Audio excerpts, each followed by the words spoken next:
Hi hello అందరికీ నమస్కారం అండి. ఏవిఎస్ రియల్ ఎస్టేట్ అండ్ అప్డేట్స్కి స్వాగతం. ఇప్పుడు మనం వచ్చేసి ముందుగా ఒక లైక్ అండ్ సబ్స్క్రైబ్ చేసుకుంటే మరిన్ని మంచి మంచి వీడియోలు మీరు చేయడానికి మాకు పుషింగ్ ఇచ్చినట్టు అవుతుంది. కాబట్టి ప్లీజ్ లైక్ అండ్ సబ్స్క్రైబ్. అలాగే ఔటర్ రింగ్ రోడ్డుకు సంబంధించి అప్డేట్స్ అయితే వచ్చేసినాయండి. అమరావతి ఓఆర్ఆర్ నిర్మాణానికి మొత్తం కూడా 12 ప్యాకేజీలుగా విభజించనున్నారండి. ఈ మేరకు ఎన్హెచ్ఏఐ సమగ్ర ప్రాజెక్టు నివేదిక కూడా డిపిఆర్ సిద్ధం చేసిందండి. అట్లాగే ఎన్హెచ్ఏఐ అంటే national highway authority of India limited. మనం వెళ్తున్నప్పుడు రోడ్ల మీద కూడా ఎన్హెచ్ఏఐ అని కనబడుతుంది. కాబట్టి ఇక నుంచి మీరు ఆ డౌట్ మీరు పడాల్సిన అవసరం లేకుండా national highway authority of India limited అది. అట్లాగే 190 కిలోమీటర్ల పొడవులో మొత్తం కూడా ఈ 190 కిలోమీటర్ల పొడవు ఎట్లా వేస్తున్నారంటే 6 వరుసలుగా రోడ్డు పడుతుందండి. దీంట్లో 2 వరుసలు వచ్చేసి సర్వీస్ రోడ్డు పడుతుందండి. ఈ 2 వరుసల సర్వీస్ రోడ్డు కాకుండా కృష్ణా నదిపై మరొక 2 వంతెనలు, 2 సొరంగాలు కూడా నిర్వహించడం జరుగుతుంది. ఈ ప్రాజెక్టు మొత్తం ఖర్చు వచ్చేసి 24,791 కోట్లు ఖర్చు అవుతుందని కేంద్రం కూడా మన నివేదికను కూడా సమర్పించారు. దీని నిర్మాణంలో ప్రభుత్వం వచ్చేసి అంటే మన గవర్నమెంట్ ఆంధ్రప్రదేశ్ గవర్నమెంట్ వచ్చేసి 3,117 కోట్లు భారం పడుతుందని చెప్పేసి అంచనాలు అయితే ఉన్నాయి. సుమారుగా ఈ ప్రాజెక్ట్ మొత్తం కూడా అంటే అమరావతి ఔటర్ రింగ్ రోడ్డు ఖర్చు మొత్తం వచ్చేసి 25,000 కోట్ల ఖర్చుతో నిర్మాణం జరుగుతుందండి.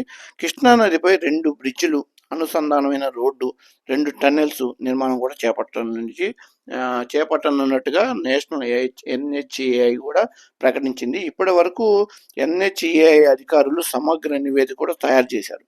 ఆమోదం కోసం ఎన్హెచ్ఏఐ ప్రధాన కార్యాలయానికి కూడా పంపారు. ఈ ప్రాజెక్ట్ నిర్మాణం ప్రభుత్వం వాటా కింద ఖజానా మీద 3,117 కోట్ల భారం పడుతుంది.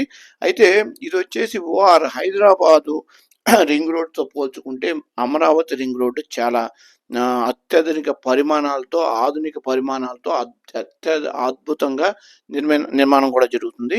కాబట్టి హైదరాబాద్ ఓఆర్ఆర్ కన్నా కూడా అమరావతి ఓఆర్ఆర్ హై లెవెల్ అని చెప్పుకోవచ్చు. కాబట్టి అదృష్టంగా భావించవచ్చు మనం అందరం కూడా. అలాగే అమరావతి ఓఆర్ఆర్ ప్రాజెక్టు కోసం 140 మీటర్ల వెడల్పుతో భూసేకరణ జరుపుతున్నారండి. మొత్తం కూడా భూకరణ కూడా జరుగుతుంది. ప్రధానంగా 6 వరుసల రింగ్ రోడ్తో పాటు ఇరువైపులా 2 వేసి 4 వరుసలు అంటే మొత్తం కూడా 2 సర్వీస్ రోడ్లు, మెయిన్గా హైవే వేసేది మాత్రం 4 రోడ్లు, తర్వాత రైట్ సైడ్ లెఫ్ట్ సర్వీస్ రోడ్లు కూడా అనుకూలంగా ఉండేటట్టు చేస్తున్నారు. అందుకు సరిపడ భూసేకరణ, అధికారులతో ప్రతిపాదనలు కూడా అన్ని రెడీ చేస్తున్నారు. ఈ ప్రాజెక్టులో భాగంగా కృష్ణా నదిపై 2 చోట్ల భారీ వంతెనలు కూడా నిర్మాణం జరుగుతుందండి. ఇది ఎలా అంటే గంగినేనివారిపాలెం అటవీ ప్రాంతంలో కొండల మధ్య రోడ్డు నిర్మించడానికి 1.64 కిలోమీటర్లు గాను, అలాగే 2.68 కిలోమీటర్ల పొడవుతో 2 సొరంగాలు, టన్నెల్స్ తవ్వనున్నారండి.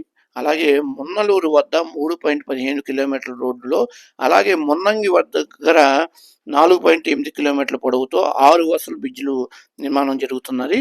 అలాగే ఈ ఓఆర్ఆర్ రాజధాని ప్రాంతంలో అనుసంధానించడానికి తెనాలి సమీపంలో కాజా టోల్గేట్ దగ్గర విజయవాడ బైపాస్ వరకు 17.5 కిలోమీటర్ల పొడవుతో 6 వరుసల సర్ప్ రోడ్డు కూడా జరుగుతుందండి. మరోవైపు 5.20 కిలోమీటర్ల పొడవుతో నారాకోడూరు సమీపం నుండి గుంటూరు బుడంపాడు వరకు కూడా 4 వరుసలు సర్ప్ రోడ్ కూడా నిర్మాణం జరుగుతుంది. కాబట్టి ఆంధ్రప్రదేశ్ డెవలప్మెంట్ అయితే భయంకరంగా ఉందని చెప్పుకోవచ్చు. కాబట్టి ఎవరైనా ఈ వీడియో చూస్తున్నారు ఒక లైక్ అండ్ సబ్స్క్రైబ్ చేసుకోవడమే కాకుండా మరొక ముఖ్య ఉద్దేశం ఏంటంటే ఎవరైనా ఆంధ్రప్రదేశ్లో ఎక్కడైనా ఇన్వెస్ట్మెంట్ పెట్టాలంటే మాత్రం మమ్మల్ని సంప్రదించండి.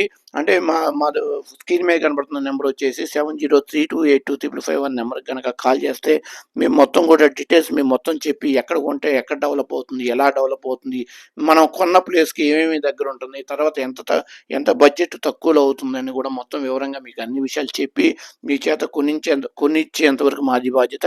కాబట్టి లైక్ అండ్ సబ్స్క్రైబ్ చేసుకోండి. థ్యాంక్ యూ అన్న.